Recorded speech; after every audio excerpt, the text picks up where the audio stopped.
اس وقت تک خدا کی رضا حاصل نہیں کرو گے۔ اگر خدا کو منانا ہے تو اپنے نفس کو کچلو۔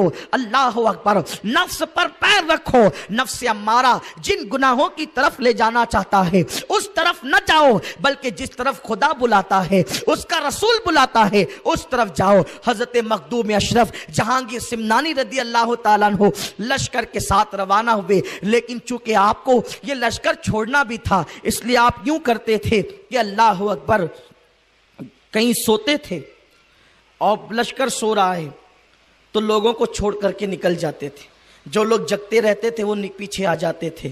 اس طرح چھوڑتے چھوڑتے چھوڑتے چھوڑتے آخر میں آپ اکیلے رہ گئے، اور آپ نے سب سے پہلے یہ ارادہ کیا کہ میں حضور صلی اللہ علیہ وسلم کی بارگاہ میں حاضری دوں گا، حج کروں گا اور مدینہ منورہ حاضری دوں گا۔ حضرت مخدوم اشرف جہانگیر سمنانی رضی اللہ تعالیٰ سفر حج میں تھے، آپ نے حج کیا، اور حج کرنے کے بعد جب آپ مدینہ منورہ جانے لگے تو لوگوں نے آپ سے پوچھا آپ کا نام کیا ہے؟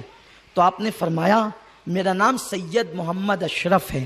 جب آپ نے اپنا نام بتایا تو کچھ لوگ جو قافلے والے تھے وہ لوگ آپ کا مذاق اڑانے لگے، جس کو دیکھو وہ سید ہو جاتا ہے، کوئی بھی سید کہلاتا ہے۔ یعنی یہ فتنہ آج کے دور کا نہیں ہے۔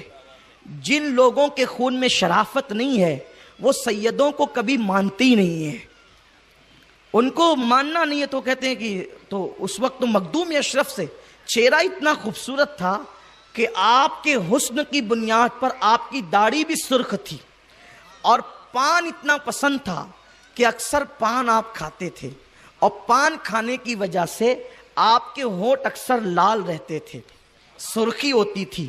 آج بھی جو ہے وہ ان کے خاندان کے افراد میں یہ چیز ہمیں نظر آتی ہے، ہونٹوں کی سرخی دیکھ کر مخدومی سرخی کی یاد تازہ ہو جاتی ہے۔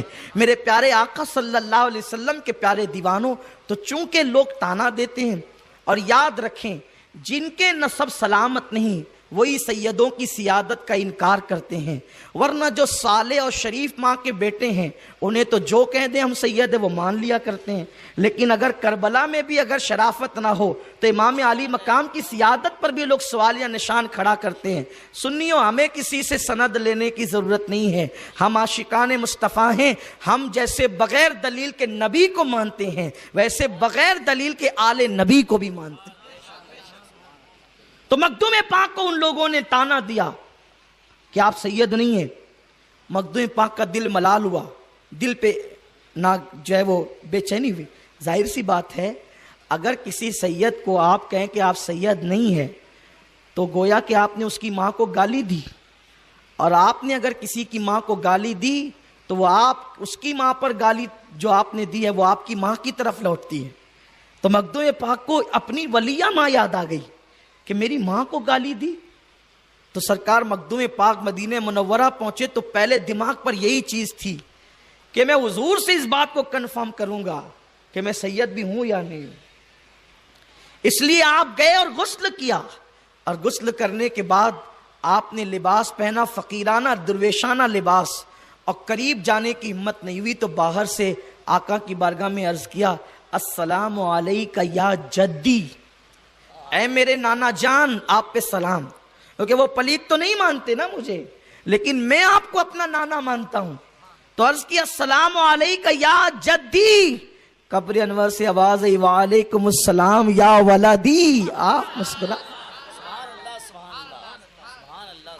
یہ مرتبے سادات کے مرتبے یہ ہوتے ہیں میرے پیارے آقا علیہ السلام کے پیارے دیوانوں، اس لیے کہ یہ سیدوں کا بھی مقدر ہے کہ جن کے باپ داداؤں کو لوگوں نے ان کے دور میں نہ مانا تو دور کے لوگ کب ماننے والے؟ اس دور میں جو شریف تھے اس مانا، بعد کے دور کے شریفوں نے مانا، قیامت تک کے لوگ مانتے رہیں گے۔ لیکن یاد رکھیں کسی کے نہیں ماننے سے کسی کے نسب پر حرف نہیں آتا۔ سید ہونے کا سب سے بڑا فائدہ قیامت میں ہے کہ جو سچے سادات ہیں صحیح النسب، وہ قیامت کے دن ان کے نانا جان محمد الرسول اللہ کے ساتھ ہوں گے۔ اور یاد رکھیں سادات وہی ہے جو رسول اللہ کے مشن پر اور مسلک پر قائم ہے، ورنہ جو لوگ حضور علیہ السلام کے اہل سنت مسلک سے ہٹ گئے، نہ وہ سادات ہیں اور نہ ان کا احترام کیا جائے گا. ورنہ لوگ اہل سنت سادات کو کہتے ہیں کہ یہ سادات نہیں ہے، اور ہمارے یہاں جو آ رہے ہیں وہ ہیں. تو ان سے پوچھو کہ وہ کیسے سادات ہیں؟ جن کا بابا علی ہے، کیا ان کا عقیدہ بھی علی کی طرح ہے؟ اگر ان کا عقیدہ علی کی طرح ہے تو ان سے کہو کہ وہ یا علی کیوں نہیں کہتے، وہ نعرہ حیدری کیوں نہیں لگاتے؟ ہمیں تو وہ سادات محبوب ہیں جو نعرہ حیدری لگاتے ہیں. ہمیں تو ان سیدوں پر اعتماد ہے جو نعرہ رسالت لگاتے ہیں، یا غوث المدد کے نعرے جپتے ہیں. تو یاد رکھنا سنیوں، ہر کسی کے نام کے ساتھ سیادت کا ٹائٹل دیکھ کر کے جھکنا نہیں. وہی ہمارا ہے جو پنجتن پاک کے نقش قدم پر ہے، جو کربلا والوں کے نقش قدم پر ہے.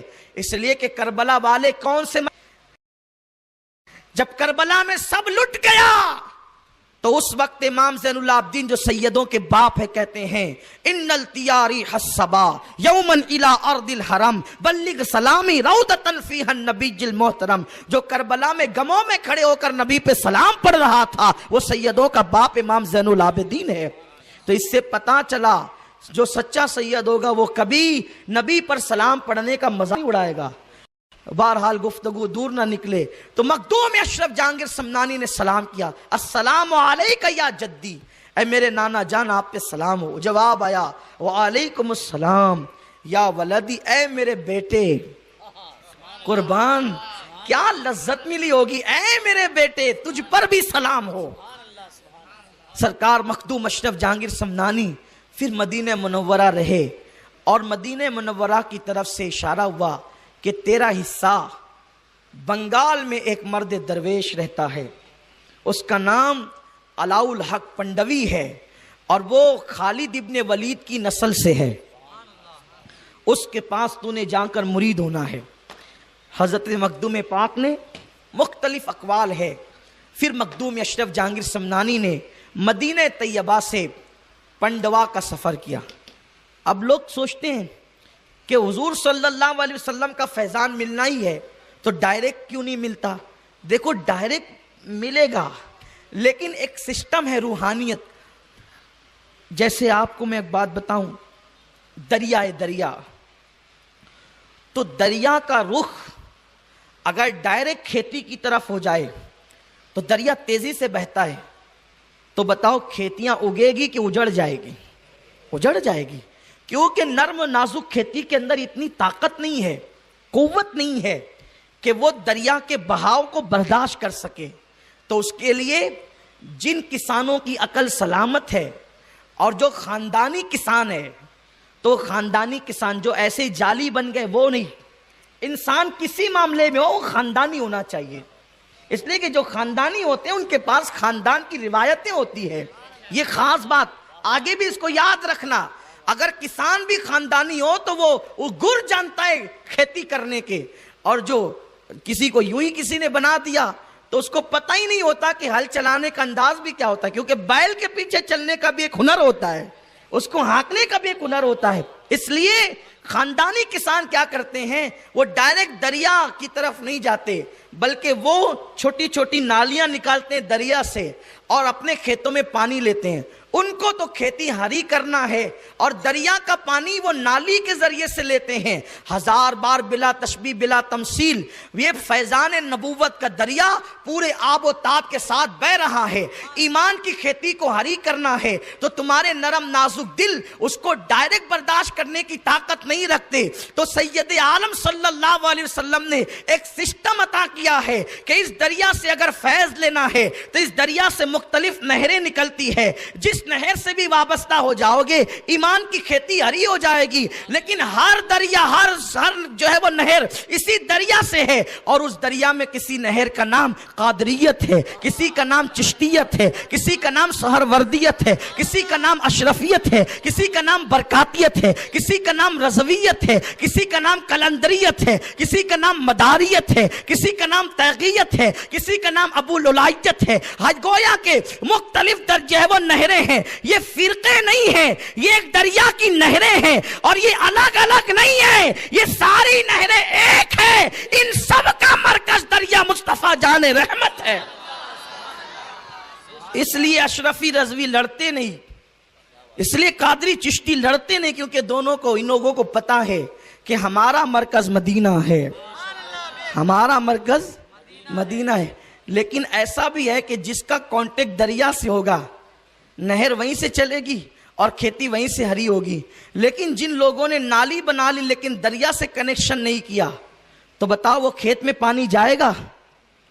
پیری مریدی اس لیے ضروری ہے کہ حضور سے فیض لینا ہے تو کبھی قادری بننا پڑتا ہے، کبھی چشتی بننا پڑتا ہے، کبھی رضوی بننا پڑتا ہے، کبھی اشرفی بننا پڑتا ہے، اور جھگڑے کے لیے نہیں بننا پڑتا بلکہ فیضان لینے کے لیے بننا پڑتا ہے۔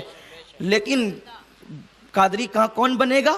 جو غوث پاک سے ہوتا ہوا مدینہ منورہ سے کانٹیکٹ رکھتا ہے۔ کچھ لوگوں نے بھی پیری مریدی شروع کر دی ان سے، اور لوگ مرید ہو رہے ہیں۔ میں نے کہا یا اللہ یہ کب سے مرید ہو رہے ہیں؟ تو کہا کہ 2 سال سے، 5 سال سے۔ کہا کہ مریدی کا سلسلہ تو 1450 سال سے چلا رہا ہے، یہ 2 سال میں کون سی نالی تیار ہو گئی؟ کیا اس کا تعلق جو ہے وہ مدینہ منورہ کے دریا سے ہے بھی؟ ورنہ یاد رکھنا کھیتی سوکھی کے سوکھی رہ جائے گی، کبھی ہریالی نہیں آئے گی۔ شجرہ پوچھو کہ کہاں سے کنیکشن ہے، اور الحمدللہ ابھی یہاں بیٹھے بیٹھے میں پورا شجرہ پڑھ سکتا ہوں۔ میرے مرشد سے لے کر مدینہ منورہ والے آقا تک ہمارا ہاتھ اس طرح متصل ہے، اور آپ کہیں گے شجرہ تو ہمارے پاس بھی ہے۔ ایسے شجرہ رکھنے سے کام نہیں چلتا۔ جو میرا عقیدہ وہی میرے پیر کا، اس کے پیر کا بھی وہی عقیدہ، اس کے پیر کا بھی وہی عقیدہ، اس کے پیر کا بھی وہی عقیدہ، اس کے پیر کا بھی وہی عقیدہ، اس کے پیر کا بھی وہی عقیدہ۔ یہ عقیدے میں جب برابر جو ہے مساویت ہوتی ہے اور یگانیت ہوتی ہے تو شجرہ ملا ہوتا ہے، ورنہ پیر کا عقیدہ الگ، مرید کا عقیدہ الگ، تو پھر کنیکشن کہاں رہا؟ وہ تو کٹ گیا۔ اب اگر کوئی اپنے آپ کو قادری نقشبندی چشتی لکھتا ہے تو پوچھو کیا غریب نواز جیسا تیرا عقیدہ ہے؟ غریب نواز تو امام حسین کے لیے کہتے ہیں شاہ است حسین، بادشاہ است حسین، دین است حسین، دیپ بنا است حسین، اور آپ کہتے ہو صرف حضرت حسین۔ تو مطلب آپ کا رشتہ ملا نہیں ہے، بات ہنسنے کی نہیں ہے۔ مرید ہونے کے لیے بھی ہمارے سرکار مہاراجہ شریف کے صاحب سجادہ نجیب میاں سرکار کہتے ہیں پانی پیو چھان کر اور پیر کرو پہچان کر۔ ان کا بڑا پیارا نعرہ ہے، اور پیر کرنے سے پہلے دیکھو یہ پیر ہے، پیر تو نہیں ہے۔ ہاں پیر ہوگا تو خدا تک پہنچائے گا، سبحان اللہ۔ اور ہمارے پیروں کی شان کیا ہے؟ جا کر کے مدینے سلام کرتے السلام علیکہ یا جدی، تو اتنا مضبوط رشتہ ہے، جواب آتا ہے وعلیکم السلام یا ولدی۔ یہ ان آقاؤں سے اپنا رشتہ ہے الحمدللہ تعالی۔ یہ ایک ہمارا پیر ہے جسے مخدوم اشرف کہتے ہیں، یوں جواب آیا۔ ایک دوسرا پیر ہے، میں کبھی یہ بات نہیں کرتا لیکن آج تحدیث نعمت کے لیے عرض کر رہا ہوں، مجھے بے فضل ہی تعالی 14 سلسلوں کی خلافت ہے، لیکن جب بھی کسی نے خلافت دی تو میں نے کبھی اس کا ذکر نہیں کیا۔ کیوں نہیں کیا اس کا ذکر؟ اس لیے نہیں کیا کہ یہ چیزیں چھپانے کی ہوتی ہے، چھپانے کی نہیں ہوتی۔ ہاں تو لیکن رفاعی سلسلے کا بھی میں خلیفہ ہوں، اور اشرفی سلسلے کا بھی خلیفہ، اس لیے میں اشرفی بھی ہوں، رضوی بھی ہوں، چشتی بھی ہوں۔ 14 سلسلے میرے پاس ہے الحمدللہ تعالی، اور میں اس پہ فخر نہیں بلکہ شکر کرتا ہوں۔ ہاں پورے ہندوستان میں گھومنا ہوتا ہے، لوگ شفقت کرتے ہیں، ہمارے پیران نظام بڑی شفقت کرتے ہیں، عطا کرتے ہیں، نوازتے رہتے ہیں۔ تو اسی لیے میرا تعلق ہر خانقاہ سے، میں کبھی کسی خانقاہ کا بے ادب نہیں ہوں، اس لیے کہ بے ادب وہ ہوتا ہے جو خانقاہ سے باہر ہوتا ہے۔ میرا رشتہ تو اتنے لوگوں سے جڑا ہوا ہے۔ تو ایک تو مخدوم اشرف ہمارا پیر، سلام کیا السلام علیکہ یا جدی، جواب وعلیکم السلام یا ول۔ اور ہمارا دوسرا پیر رفاعی سید احمد کبیر رفاعی، سید احمد کبیر رفاعی، یہ گئے بارگاہ رسالت میں۔ جو نبی کو زندہ مانے گا وہ کیا عرض کرے گا؟ جو نبی کو مردہ مانے گا وہ کیا عرض کرے گا؟ عرض تو زندہ کرتا ہے جو زندہ مانتا ہے۔ لوگ جن کے عقیدے یہ ہو کہ نبی مر کر مٹی میں مل گئے، وہ جائیں گے تو مانگیں گے کیا؟ وہ جیسے السلام علیکہ یا اہل القبور پڑھتے ہیں بس ویسے جا کے السلام علیکہ یا نبی پڑھ دیتے ہیں، لیکن بہرحال لوگ وہاں تو یا نبی تو پڑھتے ہیں۔ ایک مرتبہ میں مدینہ شریف حاضر ہوا، سرکار کا کرم، آپ لوگوں کی خدمت کرتے ہیں نا، آپ لوگ کی جوتیاں سیدھی کرتے ہیں, خدمت کرتے ہیں, تو کرم ہوتا ہے تو سال میں 2-3 بار سرکار بلا ہی لیتے ہیں, حاضری ہو جاتی ہے. تو میں حاضر ہوا, تو حاضر ہونے کے بعد سرکار کی بارگاہ میں تو اپنے تو غلام ہی ہیں, وہاں تو سانس لینا بھی جو ہے وہ ڈر لگتا ہے. ادب کا ہیست زیر آسماز عرش نازک تر, نفس گم کر دمی آیت جنید و بایزیدی جاں. تو ایک صاحب مالیگاؤں کے تھے, تو لیکن وہ مجھ سے متفق نہیں تھے, اس لیے کہ وہ اہل سنت سے ان کا تعلق نہیں تھا, اس لیے وہ متفق نہیں تھے. وہاں ملے تو اس نے کہا مولانا جو ہے وہ میں چاہتا ہوں کہ آپ کے ساتھ بارگاہ رسالت میں حاضری دوں. میں نے ان کو دیکھا, میں کہا آپ ہے کہاں کے؟ تو کہا مالیگاؤں رہتا ہوں, نام نہیں لوں گا, لیکن کہا کہ آپ چاہتا ہوں کہ آپ کے ساتھ حاضری دوں. میں کہا ٹھیک ہے, بات ایسی ہے تو چلو. تو میں وہاں گیا تو سنہری جالوں کے پاس میں کھڑا رہا تو کھڑا ہی رہ گیا. پھر وہاں اپنی خبر کس کو ہوتی ہے, کھڑا ہی رہ گیا, عرض و معروض کا سلسلہ چلتا رہا. اور وہ 2-3 سیکنڈ کے بعد باہر ہو گئے. اپنی اپنی طبیعت ہے سب کی, میں یہ نہیں کہتا کہ غلط کیا کہ صحیح کیا, لیکن بات بتا رہا ہوں. وہ باہر ہو گئے, اور چونکہ وہاں جو میری کیفیت تھی انہوں نے دیکھا, تو دیکھ کر کے وہ جو کیفیت ہوتی ہے میں یہاں بیان نہیں کر سکتا, اس لیے کہ یہ چیزیں بتانے کی بھی نہیں ہے. لیکن انہوں نے کہا کہ میں نے دیکھا آپ رو رو کر کے بہت کچھ کہہ رہے تھے, کیا کہہ رہے تھے؟ میں نے کہا کہ دل کا حال سنا رہا تھا, اس لیے کہ سارے غم تو یہیں آ کر کے اگلتے ہیں نا, علاج بھی ہوتا ہے. یہی ان کو نہ سنائے تو کن کو سنائے, یہی تو اپنے ہیں, ورنہ اور کس کو سنائے, اور جو ان کے ہیں وہ اپنے ہیں. تو کہا کہ حضور تو انتقال فرما گئے نا, تو آپ حضور سے عرض کر رہے تھے. میں نے کہا کیوں, آپ نے سلام نہیں کہا؟ کہا نہیں کہا نا, سلام تو کہا. میں نے کہا کیسے کہا؟ تو کہا السلام علیکہ ایھا النبی. تو میں نے کہا کہ اس کا مطلب, تو میں نے 2-3 بار بھی پڑھا, کہا کہ یا رسول اللہ آپ پہ سلام ہو, السلام علیکہ یا نبی, یا نبی. میں نے کہا آج آپ نے یا نبی کہہ دیا؟ بولے ہاں کہہ دیا. میں نے کہا کیوں کہا؟ تو بولے کہ وہ یہاں موجود ہے نا. میں نے کہا اچھا ٹھیک ہے. میں اس کا ہاتھ پکڑا, حالانکہ جلدی ایسوں کا ہاتھ بھی نہیں پکڑتا, اس لیے کہ میری طبیعت میں کچھ عجیب سی بات ہے.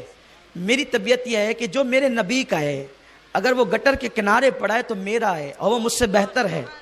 لیکن اگر کسی نے حضور کی بے ادبی کر دی تو میری طبیعت میں بڑا غصہ ہے. لوگ سمجھتے ہیں کہ ان کو غصہ ہے, سب کے لیے غصہ نہیں ہے. میرے سنی بھائی جانتے ہیں کہ میں کتنا نرم ہوں, ہاں وہ جانتے ہیں میں کتنا ان کو پیار دیتا ہوں. الحمدللہ تعالیٰ میرا رب جانتا ہے, اور وہ بھی جانتے ہیں کہ میری ذات کو کوئی کچھ کہتا ہے میں کبھی کسی کو کچھ نہیں کہتا, کبھی نہیں کہتا. اس لیے کہ ہم جانتے ہیں کہ ہمیں اور لوگ بھی کہتے ہیں جتنی دیر تک کہ ہمیں گالیاں دیں گے اتنی دیر تک ہمارے نبی کی تو بے ادبی نہیں کریں گے. اس لیے دوسرے بھی کہتے ہیں تو مجھے ٹینشن نہیں ہوتا. ہاں اولیاء کے خلاف کوئی کہے, حضور کی شان میں بے ادبی کرے تو پھر مجھے غصہ آتا ہے, اور اس وقت تو غصہ نہ آنا بے ایمان ہونے کی دلیل ہے. ایمان والے کو غصہ, دیکھو شریف اولاد کو اس وقت تو غصہ آئے گا جب اس کے باپ کو چھیڑو گے, اور پکے امتی کو, ایماندار امتی کو غصہ اس وقت آئے گا جب اس کے نبی کی بے ادبی کرو گے. لوگ کہتے ہیں یہ کیوں کسی کو کہتے ہیں, میں نہیں کہتا. میرے بھائی آپ میری تقریریں سنیے, ہزاروں کی تعداد میں عناوین پر میری تقریریں ہوئی ہے. میں 15 سال کی عمر تھی میری جب میری داڑھی بھی نہیں نکلی تھی, تب سے میں تقریریں کر رہا ہوں. ابھی بھی وہ بوڑھے سفید ریش موجود ہیں جنہوں نے اس وقت بھی میری تقریریں سنی جب میرے چہرے پہ داڑھی نہیں تھی. میں یوں ہی نہیں کہتا, آپ سمجھے میری بات کو. جب بھی حضور علیہ السلام کی شان میں بے ادبی کی جاتی ہے تو پھر میں کہتا ہوں کہ کیا میرا نبی قبر انور میں آرام کر رہا ہے تو ہمارا یہ حق نہیں کہ حضور کی بے ادبی کی جائے تو ہم ان کی طرف سے جواب دیں. باپ کو گالی دے تو ہم باپ کی طرف سے کھڑے ہوتے ہیں, تو ہمیں تو باپ سے زیادہ عزیز رسول پاک ہیں. ہاں غیرت مند کتا وہ ہوتا ہے جو مالک کی وفاداری میں بھونکتا ہے, اور چوروں کو سب سے زیادہ تکلیف غیرت مند کتوں سے ہوتی ہے. چوروں کو سب سے زیادہ تکلیف غیرت مند کتوں سے ہوتی ہے کہ یہ بھونکتا کیوں ہے, کیونکہ جب یہ بھونکتا ہے تو لوگ پہچان لیتے ہیں کہ چور آ گیا. اس لیے اگر چور اس کتے کی مخالفت کرے تو کوئی ٹینشن کی بات نہیں ہے, وہ مالک کی نظر میں وفادار بنا رہتا ہے. اور ہمیں چوروں سے ٹینشن کیا ہے, ہمیں تو مدینے والے سرکار سے وفاداری کا تمغہ چاہیے. یہاں کوئی کچھ بھی بولے, کتنی بھی گالیاں دے, کچھ بھی کریں, ہم وفاداری کا حق ادا کرنا چاہتے ہیں, کر تو نہیں سکتے, لیکن جب بھی حضور کی عظمت پر بات آئے گی ہم نے کبھی نہیں چھوڑا, کسی کو نہیں چھوڑا, نہ چھوڑیں گے. اس کے لیے چاہے جتنی تکلیف اٹھانا پڑے نہیں چھوڑیں گے. حضور علیہ السلام کے نواسے مولا حسین کے شربت پر لوگوں نے اعتراض کیا تو ہم نے سوچا کہ نہیں چھوڑیں گے. مولا حسین کی کربلا کی داستان بیان کرنے پہ اعتراض ہم کر نہیں چھوڑیں گے. حضور کے علم غیب پر اعتراض ہو ہم نہیں. اس کے لیے کتنی تکلیف, کیونکہ تکلیف جسم کو ہونی ہے اور اینڈ تکلیف کا موت ہے, لیکن ان کے لیے موت آ جائے تو وہ موت ہزارہ زندگی سے بہتر